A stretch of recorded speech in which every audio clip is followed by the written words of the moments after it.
Welcome. Thank you for joining us today. This is a question and answer session for January 22nd.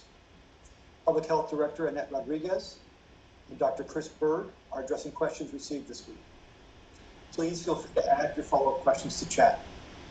Today's questions are going to focus on Robstown Mega Clinic and other vaccination sites. Dr. Bird?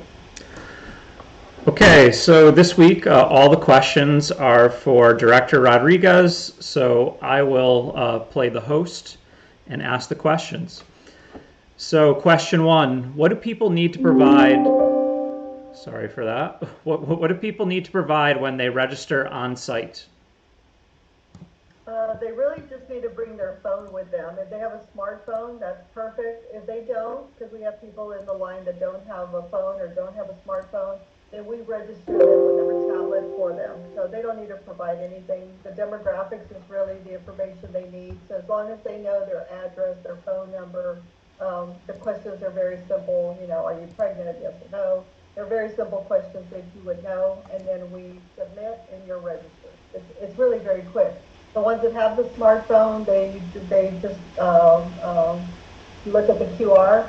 The QR will pick up the screening tool on their phone, and then they just go through the same questions themselves. They don't need our help, and so, but we keep them in line so they stay in the right order, and so they go forward, and we do the screening. We help them if they need help. If they don't, they do it themselves. Then they get a QR at the end of it, and the QR is an identifying factor that is just specific to them. So it has all my personal information that I just filled out. And so once we're ready to move the line, you show the QR, they check you in. If you're on the left side, we would like to do your left arm. It makes it so much easier, especially if there's 3,000 people behind you trying to get vaccinated. Because some people have the tendency to want to turn around to the other arm. Maybe you just sit in the back seat close to that window, whichever arm you're at. So the driver, we'd like to always do the left arm, you know, but of course we try to accommodate people the best we can. Wear short sleeves, that's so important because people, you know, we know it's cold, they wear jackets, that's great. You're in a car, you've got a heater, but wear short sleeve underneath it all, because trying to roll it up, people are wanting to get out of the car and take their shirt off, and that just slows down everything. So a short sleeve that's easy to roll up would be great. Yeah, you know, nobody should be taking their shirts off during the drive-through clinic. We've had women that are like, it's okay, I don't mind. It's like, let's see if we can figure this out. All right, so bring your cell phones and make sure you got a charger, because I've heard the line is long. So you want to make sure it still has battery by the time you get up to the front. Let's see. Right. So does the line move constantly? And the reason why this question is being asked is because they're wondering, will they be able to go to the bathroom once they're in line and leave their car if they're alone? So that's kind of a twofold question to me, depending on what time you got there. If you got there the day before, which some people do, and I don't suggest that you do, but if you got there the day before, no, the car doesn't move at all until we actually get there at 4 in the morning. Once we get there, we open the gate and we start letting people into the parking lot so we can start registering them. That's when you start seeing your QR codes. We actually pass them out to the cars. So if you're able to use a QR code, some older people think they have to find their QR scanners. You don't have to do any of that anymore. If you have a smartphone, it just automatically picks it up. And so once we open the line, they go into a parking holding pattern until 8 o'clock. At 8 o'clock is when we actually start the clinic, and the line is continuously moving because we vaccinate about 600 people an hour. So the line's constantly moving. And there's porta potties all around. You know, I was mentioning earlier to the group that the traffic it can go from 77 north, it turns on Leopard east, it goes all the way down Leopard to Calicote, it goes I think east again or south on Calicote to County Road 40, and then it comes back and it'll eventually meet to the Richard Borcher Fairground. So that's currently how we have traffic. We have them completely rectangular around the Richard Borcher Fairground.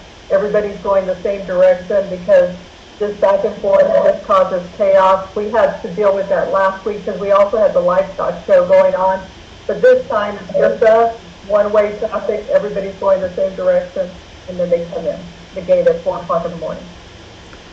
Okay, so it sounds like maybe you should go to the bathroom before 8 o'clock and then maybe bring a bottle. Let's see. That's empty. Let's see, moving forward. Are we sure the nurses are changing their gloves after every shot? A community member is concerned about safety if the line is moving that fast. How can we inject everybody so fast if proper safety protocols, and obey proper safety protocols at the same time? And so, no, they are not changing their gloves after every person. I don't know if everybody saw the first lady to get vaccinated. I think she was an elderly woman from UK. They didn't use gloves at all. And so we don't want to have to get to that point. So we're using gloves, but we hand sanitize in between every person. Of course, unless they get blood on the gloves, and then we do take them off and we change new pairs of gloves. The reason we're doing that is because there's a shortage of gloves worldwide. We've had gloves on order since back in March, and we still haven't received the order.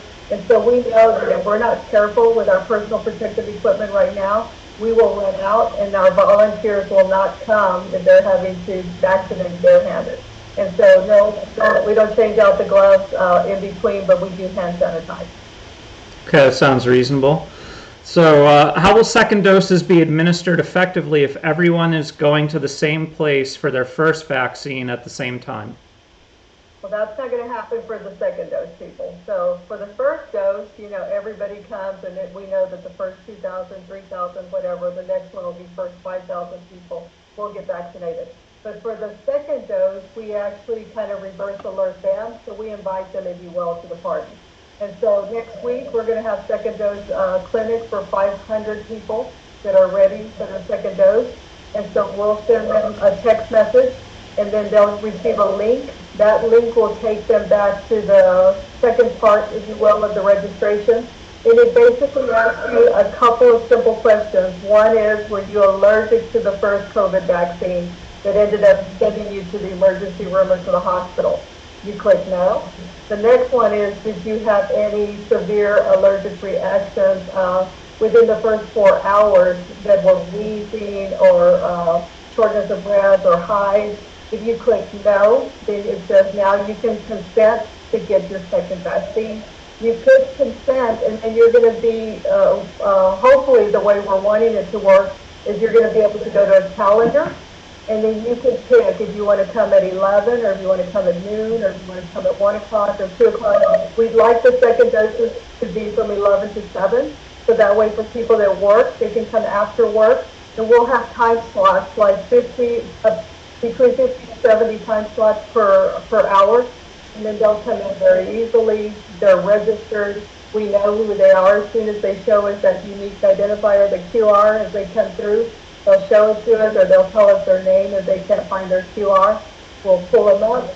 We say left arm, vaccinated, and they're done. This should be very simple the second time. Again, this next week is 500 people that will be invited. We also know that some people aren't going to be able to show up for whatever reason. They've got COVID, they're sick, they're in hospital, they're with a family member, and that's okay too. If you see another vaccination clinic in the future for second doses, you can come to one of those. Okay, I have a follow-up question, and I think that this is just for clarification for our audience, but you said that, maybe somebody might get COVID after they get their first shot. How's that possible if they got their first vaccination shot? Well, what we've seen is that they got their vaccination shot on Tuesday, and on Friday they're sick. So they were already incubating. They had already been exposed to somebody. They were already going to come down with COVID. But they didn't know that. They got their shot, and now they're COVID positive. So we have seen that. So that's another reason why we do the venue outside. Everybody wears masks. We try to protect ourselves. We also don't have any commentary, and that's me. I don't allow commentary in the lines until they get to the adverse reaction area where they're waiting the 15 or 30 minutes, and they can ask every question they have. So when is my third dose? There is no third dose. Do I ever have to come back to one of these crazy things again? No, never. This is it. Don't ever come back until the next pandemic. How long is it good for? All of those questions can be asked in the 15-minute waiting hold period. Okay, let's see. We're moving on to our second topic, other vaccination sites. So the first question there is, where will future vaccination clinics be, and will there be additional sites within Corpus Christi or Port Aransas?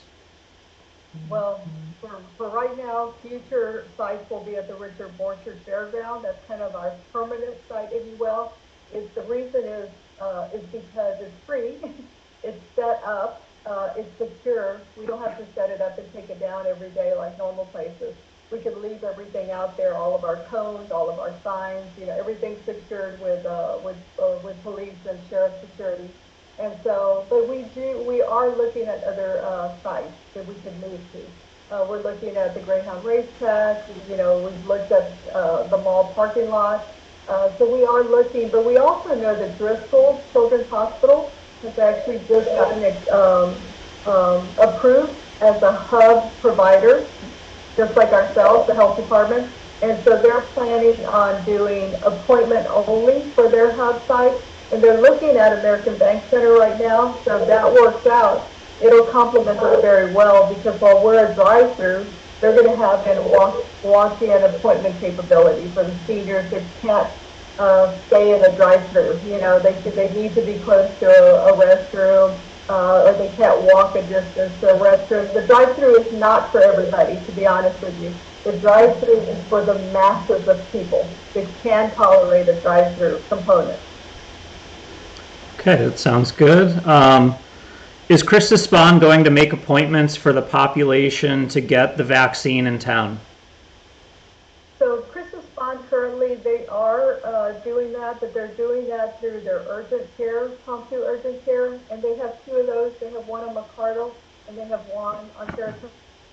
The one on Saratoga only receives 100 doses a week, but the one on McCardle actually has been receiving 500 doses a week.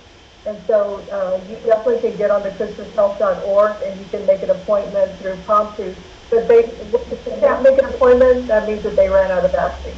You have to keep checking to see when it opens up again. That means they received more vaccines and now you can make an appointment. Right, and there's that GIS map online where you can see the providers that have doses and don't. You can click on it and it takes you to their website. So that's a place to look too. Although when I've looked, you weren't able to sign up anywhere to get the doses. But I think it's kind of very quickly. It's kind of like hitting the lottery. Let's see. How will we be vaccinating the homebound population? So people that can't get out to these clinics. So for the homebound population, we're actually working with our Corpus Christi Fire Department, and as they receive doses, and we're working to, as we receive large quantities of doses, to be able to share with them some doses so they can be able to vaccinate these individuals. There's rules that the state requires of us, and so they really want, if you receive 5,000 doses, they want you to do that at your site. They don't want you to spread it all out, and now you can't even have a drive-through event because you've just spread it all out. So there's rules, but we're looking at ways where maybe if we're able to get them some vaccines. They're looking at working with the senior centers, because seniors already come there every day to get meals, and so they're talking about vaccinating them as they go get their lunch, and then they sit and wait for the 15-minute time period. They're also looking at for homebound, because there's Meals on Wheels.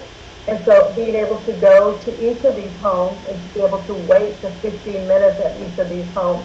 So we are working on trying to meet as many of the different needs of the population as possible. All right, thank you. So that's all of the questions that we had beforehand. Is wondering for Tiffany or Jason, do we have any follow-up questions from today's session? Crickets. Well, I think that Annette, you did a really great job of addressing all the questions that the community had.